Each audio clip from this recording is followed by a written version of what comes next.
Welcome to the latest edition of the OmniTalk Spotlight Series, the series that highlights the people, the companies, and the technologies coming together to shape the future of retail. I'm your host, Chris Walton. And I'm Mezzenga. And today we're going deep on one of those topics around which Ann and I, frankly, we just can't get enough education, and that is microfulfillment. So please join us in welcoming James Osborn, the Vice President of Business Development at TGW, to the program. James, welcome to today's show. Thank you, Chris. Thank you, Anne. I'm very excited to be here. I'm very excited because I'm a huge fan, and I'm also very excited about microfulfillment. So thanks for having me. You're in the right spot then. You're in the right spot. Yes, we love huge fans. We love interviewing huge fans. It's one of our favorite things to do, isn't it, Anne? Yes, and microfulfillment. And we're really excited to have you. It's like peanut butter and jelly. It's like know. Put the two together, you know? This is it. I'm living the dream. Oh my gosh, James. Well, I'm really thankful to have you here because I think that what Chris and I really love about working with you and your team at TGW is just the different approach that I think you take to how retailers in the audience should be considering their approach to microfulfillment. So I think it makes the most sense to start off by just telling people a little bit about TGW and then about your role specifically at the company. Yes, thank you, Anne. So yes, we probably are the best kept secret in the industry, and I'm sure that most of your listeners will not know who we are. We are a technology integrator from Austria in Europe. We're relatively new to the US market, and we're now trying to bring our technology that we've developed into the land of the free. Love it. I love it. Well, tell us a little bit about your role there specifically. What are you doing day to day at TGW to help retailers in the US listening kind of become more aware of you and put it into practice? Sure. So I'm the grocery guy, and in our world, that means that I'm responsible for trying to figure out how to help retailers invest in technology of the likes that we make and sell. So we specialize in product storage and order retrieval systems. We focus heavily on grocery and fashion as a business, and to drop a few brands in there, we have currently partnered with the likes of Ocado, and with them Kroger. We've done a lot of work with Picnic in Holland, a lot of work with Asda in the UK. So we've been at grocery online for quite a while. And how does one become the grocery guy, James? What's your background that gives you that title? Yeah, you can't get that title unless you actually work for a grocery company, can you? So yeah, my background is in grocery. Yeah, that's official. 20 or so years with some retailers in Europe. I have I've done the rounds. So I've helped manage. Stock boy? Were you a stock boy at one time? Trolley guy. I was the Christmas trolley guy. Trolley guy. All right. Very nice. Yeah, I've done it all. But no, ultimately I ended up helping retailers invest in technology similar to that which I'm now selling. So what's that, poacher turned gamekeeper? Or I don't know if you have that saying. Poacher turned gamekeeper. We don't, but I understand what it means. Yes, I think we get it. That's a great saying. We might have to borrow that one. All right, well, let's get squared in here, and let's get narrowed in, I should say. So talk to us about microfulfillment and its evolution. Specifically, one question I'm curious to ask you particularly is, how do you define microfulfillment? There's a lot of definitions we've heard over the years, and also, how does the concept as a whole stand in relation to the United States versus over in Europe?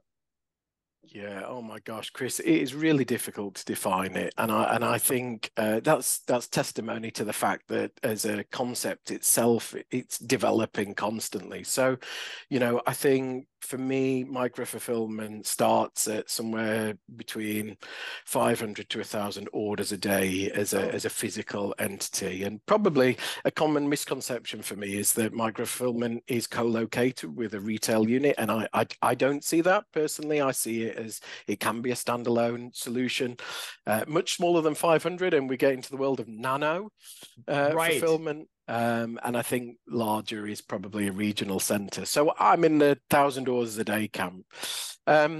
What your second part was about the key differences, I think, between the US and the UK, right? Yeah. Well, you guys tend to go big on everything, and that includes the stores. So typically solutions in the UK and in Europe are a lot smaller. Our stores are smaller, and the areas that they serve tend to be smaller. The big difference really is in the level of curbside collection. So our level of curbside is really incredibly low compared to the US. And so the challenges in Europe tend to be about delivery models and delivery efficiency, much more so than actually picking and picking efficiency. So we've got different challenges. The things that are the same, I think, are very much that we're we have legacy stores. So when we're putting technology into stores, it's never a store that was designed to have automation in it. So we have that challenge in common in the two markets.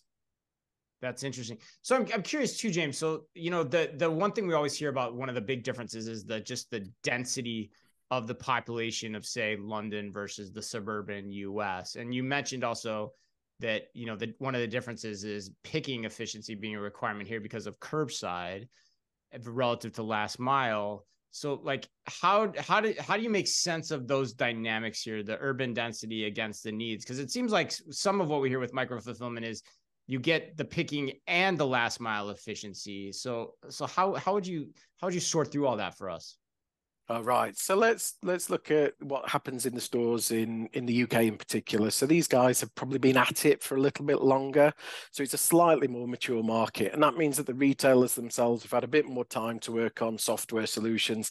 There's a lot of in-house picking solutions. They're very protective over these solutions. And actually, we see on average picking efficiencies somewhere between a third and a half the costs of picking in the US. So there's a real opportunity there, not just the software, but also the fact that the stores are smaller makes it more efficient. Yeah. Right. So we're less seeing SKUs. Yeah. Yeah, less SKUs, less walking, less distance. Also, a lot of the software kind of will pick multiple orders simultaneously. So, we're seeing in the trolleys that they're pushing around, some very clever thinking going on in how those orders are built in the trolleys. Yeah, so they've really kind of perfected that, I think, a lot of the UK retailers. And I'm keen to see that go over to the US. I think what the US have been much more prepared to do actually than Europe is they've been prepared to invest to try and learn. So, if they see a good idea, they'll back it, they'll give it a go, they'll really find out about how to squeeze it and get the best out of it.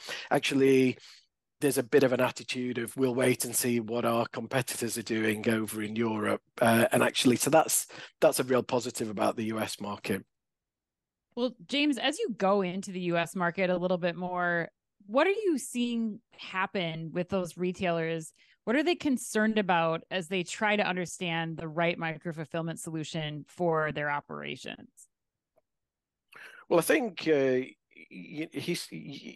when we talk to a retailer for the first time, they tend to approach it as a theoretical thing. So help us work on the strategy, help us work on the business case. And actually what we bring to the party is generally a very practical lens. So we'll look at the real estate, we'll talk about the power generation, the quality of the concrete. And this is often the conversation that they weren't expecting because every store is different, right? Right. And that's the real headache with micro-fulfillment. So when we think about creating something small that we can replicate many, many times, the fact that all of our stores are different, not just different sizes, but there's all sorts of different dynamics going on in them, from, customer base to product, to power, to flooring, and all layout issues, so it becomes very difficult then to repeat something. And James, I have a quick question. Like, does that vary then a lot in the UK right now versus the US? I feel like the UK, because it's more dense, different types of footprints for the stores based on, what part of the city that they're in. Are you finding that there's more consistency when you're going in and talking about like concrete load and all the other like electrical requirements? Like, is that more, I guess, just consistent? No. Not at all, actually. Yeah. And if you look at the history, if you look at the history of the European grocery market, it's built up over a series of amalgamations and consolidations. And these stores are all real legacy stores. So some of them are, the same brand, two stores 5 miles apart can look and feel very different. And so, this is a real problem for everybody. I think the US has matured quicker, and it's growing at a faster pace as well. So there is an element of standardization that you get in the US that you don't get in Europe, and I think that really helps the micro-fulfillment in the US, and the size of the stores helps as well. They tend to be a bit more logical as well. We have stores that are L-shaped, and as do we though too. So I mean, going back to what you said at the beginning, then if micro-fulfillment is defined as what you say, is defined as how you define it, then should the US market even be looking at this at a store level? I mean, there's a lot of, there's so much confusion around that. There's dark stores, there's co-location, there's, hybrid facilities that are near and serving the region that are just smaller in scope than, say, a traditional centralized fulfillment center. Like, how would you recommend that the American market look at this then? Yeah, that is the $1 million question, isn't it? And I think, we get a lot of retailers talk to us about what are their competitors doing. And I always say, it doesn't matter what they're doing, because if you copy them, you're not going to be number one by copying what someone else does. Let's look at your business dynamics, your operating model, and let's try and figure out what the right answer is for you. And actually, it does vary quite a lot. Retailers do have different pressures all over the place. A good example in Europe would be, Picnic is a Dutch retailer, online retailer, relatively new player in the market. They have a national distribution network for grocery online that they'll use a hub and a spoke, and then the spokes will be converted petrol stations, and they'll do the last mile delivery on kind of small milk floats. Is that, do you have a milk float? Yeah. So, get the idea, small electric milk float to do the last mile. Now that is a really innovative solution. And then you have other retailers like Tesco's in the UK that are really focused on creating small automated facilities that are co-located with some of their larger stores, and they're really focusing on a different approach, which is how can they get the maximum property efficiency. So the business case is really different. What is consistent is that the retailers are looking for between a 2 and a 2.5 year payback, Chris. So with that in mind, if you work up the economics of it, you can figure out how much they've got to invest. And that is certainly a good starting point. Let's work with the payback. Let's figure out the size of the investment, and then work out what technology is available and if that meets the goals. The one thing you didn't say there too, which I'm curious about, because it was kind of peppered in behind what you're saying too, is also like, what does the customer need, right? Like, what is the customer expectation, particularly around the speed of delivery, right? Like, how much of your order volume is same day versus not, and therefore, how do you need to build your network? Is that also a good assumption, or something you go in talking to these retailers about? Yeah, I mean, that's huge. When it comes to having to satisfy those rapid delivery orders from a grocer that is typically doing a full weekly shop basket, they can become incredibly expensive loss leaders where, they're doing them really to just retain the loyalty. Actually, that's a very difficult decision that retailers are having to make. Do they sacrifice some margin in order to kind of lock in regular customers or not? And we've seen lots of dynamics over pricing of not just the rapid deliveries, but of kind of loyalty schemes. And, we've seen a lot trialed over the last 4 or 5 years. I think what's interesting is that the other side of the argument is now coming forward, Chris, and that is not just to say, what can we do to lock in loyalty from an offer perspective, but what can we do to lock in loyalty from a service perspective? The service is very much about making sure that you do what you say you're going to do. And what we've been able to see in our analysis of retailer baskets is actually when you let a customer down, if you let them down once, there's a 15% chance that they'll go and they will try another retailer. If you let them down twice, it's a 44% chance that they'll go. So what we're seeing is the importance of really making sure that the equipment does not stop is huge. If you disappoint the customers, then there's a very low barrier to them searching for an alternative provider. So that is a unique dynamic, I think, about the online market, in a way that, you know, if you're physically shopping in store and you find that your product isn't there, we talked previously about zucchinis. So we don't have zucchinis, we call them courgettes. But if you can't get your courgette or your zucchini, then you'll naturally just pick out another product without really, it won't necessarily damage the brand. But obviously, if you show up to a customer's home and you haven't got their zucchini, that has a consequence. So we're finding all sorts of service dynamics are really, really important when it comes to MFCs, and it's trying to find a balance between, you know, the service and the offer. And James, there's so much that goes into that. I mean, we're talking about the customer perspective and how you're paying off, you know, whatever the customer demands are, whether that's rapid delivery or that's curbside delivery. As retailers are thinking about this, the executives are thinking about investing in this to pay off that customer expectation. One of the hurdles that they have a hard time getting over is the expense that comes with outfitting their stores with this automation. It can get pretty expensive. What advice do you have as retailers are taking into consideration their customer expectations, and then what investments they should be making or how they should be investing in the automation that they're going to put in store so that it's right the first time? This is the biggest question that we get asked by retail executives, and the question is, you know, we have a goal which is a 2.5-year payback. You know, if we invest in this small solution in this one particular store, it just doesn't add up. Help us try and figure out how to do it. And the answer in that situation is, unless there is enough scale in the store, it is not going to pay back in line with their expectations. They are, you know, constantly we are constantly thinking about how to keep the machine, you know, the automation that you're putting in, busy. The only way in which you achieve a 2.5-year payback is by keeping it busy for most of the time. Now, we don't all get deliveries, you know, at 3 a.m. We need to shape, you know, we've got to try and find a way to be able to shape volume so that we keep our investments busy for longer. And that's the key to automation. So couple of things on that theme. The first is that bigger is more cost effective. I think that's fairly obvious when it comes to automation. But also when we look at the role in which that automation plays, if we can use it for different activities, not just grocery online picking, but also store fulfillment, we can use it for processing returns, we could use it for, you know, relabeling, any kind of value add servicing, then actually the automation starts to pay back quicker as well. So I'm constantly trying to help retailers think about how they can use automation for multiple purposes.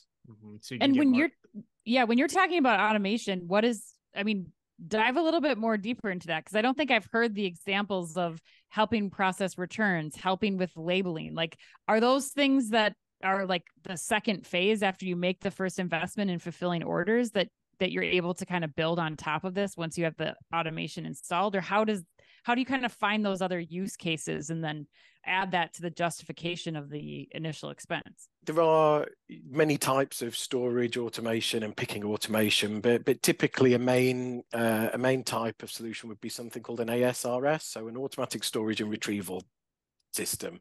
You know, the most common technology is a shuttle. And this basically, I would just treat it as a large storage block. So from a retail perspective, there is a huge advantage in being able to use this block for anything that requires a precise picking solution. So if you've got convenience stores, actually it would be great, wouldn't it, if we could pick on a more granular level for some of our convenience stores. They don't always need a case of bourbon or you know, they don't need full case replenishment all the time.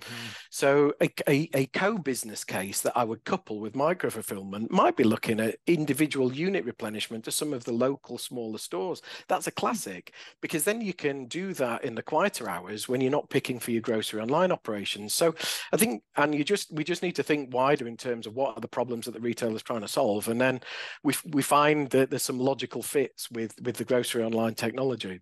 Right. Yeah. Jim, never thought about that. Yeah. And Jim, I mean, a lot of that makes sense. Like, you're trying to get the skill out of the equipment investment, right? The capital investment. That's essentially what you're talking about here. And you know, over the years, we've talked a lot about the efficiencies of automation and micro fulfillment for picking and also for last mile delivery if you're coordinating those two things. But my question for you is, and this is partly why we have you on, because you're very candid in how you discuss this topic too, is when retailers haven't done this right, what goes wrong? Like, what are some examples of the things that go wrong when you see them implement this not with the right thought process or not in the right way? Okay, well, we'll just talk generally. I won't pick out. Yeah, no, don't pick on anybody. Yes. Yeah, I'll start getting. Don't want to open mail. up any wounds. Yes. No, I mean, look, the big problem is not planning. So, not planning for enough or not planning enough. Either planning too much or too little, Chris, basically, and you end up with a solution that either is too busy too soon in its life cycle. So these things need to last for 10, 15 years. But if you build them too big and it's underutilized, that's a poor investment. If you build them too small, they're busy too quickly. That's also a poor investment, because you've then got to duplicate a solution somewhere else with a lot of additional costs. So planning properly is absolutely key, and most mistakes are through not planning properly. When we think about clever strategies for growth, being able to use the technology in many different ways plays a really important part again. So as an example, if we move away from micro-fulfillment and look at regional fulfillment and trying to use that for e-grocery, actually that becomes a really compelling business case, because, you know, what we can do is we can support many different stores. So you could start off supporting 10 stores at the start of the life of the solution, and then that's full. And then as your business grows, you reduce the number of stores that you're supporting with a regional facility. So trying to find ways to keep the investment busy all of the time, but also smart ways to be able to plan for growth over a longer time frame is absolutely key. From your perspective then, do you think the risk is lower than going back to where do you want to place these facilities? The risk for you is probably lower going with kind of a hybrid regional approach that supports 7 to 8 stores versus like saying, hey, we're going to go really small in one particular store and try to put the right automation solutions into that environment. Is that the right extrapolation to what you're discussing here? Look, it's not black and white, is it? There will always be a case where there's a big store in a particular area and it makes sense to try and do something there. A ton of volume, yeah. Yeah, typically though, I do favor a decentralized approach. It does give you a lot more flexibility in terms of how you process the orders in lots of different ways. So, you know, an example would be, like we've just said, you could service lots of different stores, keep the machine busy, and then as the business grows, you just reduce the number of stores and you end up with multiple regional sites. That's a very, very clever strategic way to grow. But then on a practical level, you know, you have a power cut in one store, actually you can still service those orders because you can do more regionally. As the business grows in different zip codes, actually you can control how much you do where. Yeah, it's just a much more flexible approach to long-term growth. The problem with automation in a store as well is all automation has to be serviced, and it doesn't work like an aeroplane. It does break. Every automation solution on the planet breaks from time to time. Now, when that happens, if it's in a store and that is your only route to be able to service those customers, that is a route to customer disappointment. Actually, by regionalizing it, but also then having some capability in the shops nearby, that's the perfect world. You've got 100% resilience in the stores. I really favor the idea of having the ability to pick your grocery order in multiple locations at any moment in time. Once retailers have made this initial investment, and like you're saying, they decide like, okay, we did the regional stores or the regional center to support all these stores. Now we're going to start going into a few of these stores independently. Are they able to take and like reuse some of that automation or like build upon it? Like how systematic is this development? Is it one size you do it specifically for that regional center, or could they take and like break this out and spread it apart and then kind of almost like Legos, like they're just building it up at each individual location so that investment initially isn't lost? That is the perfect answer, Anne, is actually, but that happens at a software level, right? And actually you can have different types of equipment working together in different locations. That's not a problem. But actually tying it together into a single universal software platform, that's the key. And if that platform then can also dynamically plan loads for you as well, then that's the perfect answer. Because, you know, there are good reasons why, you know, an order might come from one store on one day and the exact same order might come from a different store on a different day. So actually having a single system ecosystem that sits on e-grocery for a region is absolutely key to getting the best efficiency. And then helps you plan and learn, I guess, for other stores too, I'd imagine, or other expansion into other regions. It becomes super easy to just bolt on another store and to test out different regional setups, and then you can manipulate them and move them back again. It's a kind of a, you know, one conversation we often have is how can you iterate? How can I grow slowly over time? Well, you could start off just by putting the system layer into a store, running it basic, but having the regional center as kind of a support structure. You could end up with you could start with a very simple solution. Just check that the volume is there in the region, that the store, you know, is capable of delivering, that you do have the customer base that you expect, and then you can invest in the automation later on. So I think there is a route through to growth that way as well. Right. You can learn what automation you need through the software and the application of human labor to understand the demand and the volume coming through that area, which it sounds like that's actually how the European market has developed over time as well, because they've got a longer history of e-commerce for grocery than say the US does too. So James, I'm curious, we don't want to put you on the spot and have you name names of those that have suffered the battle scars of doing micro fulfillment the wrong way. But we do want to put you on the spot here and ask you, what are examples of grocers or retailers in the US or abroad that are doing this well, that are seeing the fruits of thinking about this the right way? One of the retailers we've already spoken about in this episode is Picnic, and I think that they really are onto something in terms of, you know, creating a very, very efficient last mile delivery. That's super.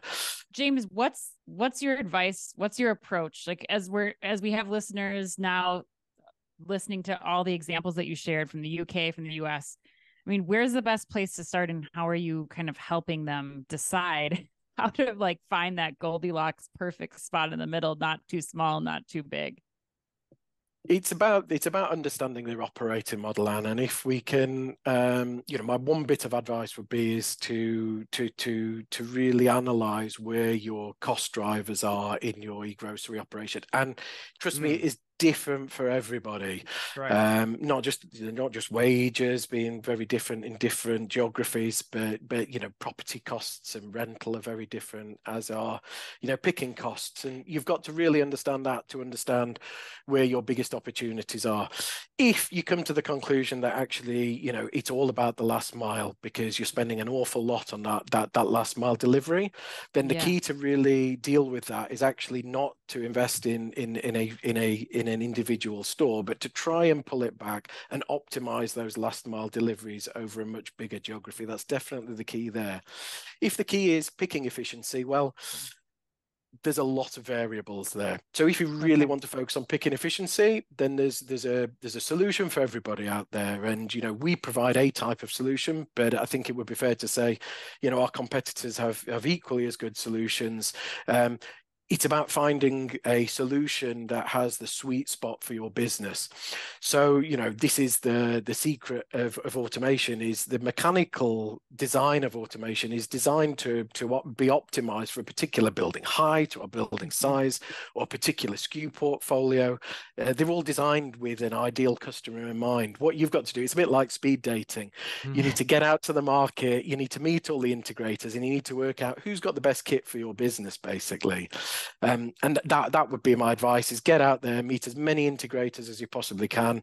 Hopefully you come and meet TGW in the process, but you know, we're not afraid of a fair fight, and hopefully you'll find a partner that actually has a product portfolio that matches your SKU, you know, your order profile, your geography as well. James, one last question I want to ask you too, because you mentioned at the outset too, was the preponderance of curbside pickup here. So if you're a grocer in the United States, it has, say, overshares in terms of their curbside volume, or is aspirational in terms of desiring to overshare in their curbside or their store pickup volume. What last advice would you have for them as they're starting to think about how to approach micro fulfillment as an idea? The curbside model is something that I'm myself learning quite rapidly about. So as we are talking to US retailers more, we are analyzing that part of the operation in more detail than we have in Europe. What I've learned so far is it can be a tremendous bottleneck if you can't get the orders flowing directly to the drivers. And so investing in, technology that not just does the order picking and the order storage, but then also can neatly sequence pickups and also efficiently distribute them so that drivers can come. If it's a delivery, it's a driver, or if it's a customer, it's just effectively distributed that little bit further. Typically in Europe, the automation stops when the order is complete, and then it gets loaded onto a van manually. And that isn't the case in the US. I think we can just do a lot more to make that pickup more efficient. Yeah, that's so brilliant, because I know that's one of the bigger issues that a lot of the curbside pickup retailers are still dealing with now. It's, how do you've got the picking time down, but then how do you get that product out to the consumer, especially once they're sitting in the car waiting? I have to imagine, that the stats you gave earlier of like, if you get my delivery wrong, I'm willing to, 15% of the time I'm fine, 44% of the time I'm going. I mean, I have to imagine the same is somewhat true for curbside pickup. Maybe I'll wait for 5 minutes the first time, but if I wait for 10 minutes the second time because you don't have that automated, that's going to be a problem too. For sure. The profile isn't consistent throughout the day. We all want to come at exactly the same time, and we create these. There's more bottlenecks.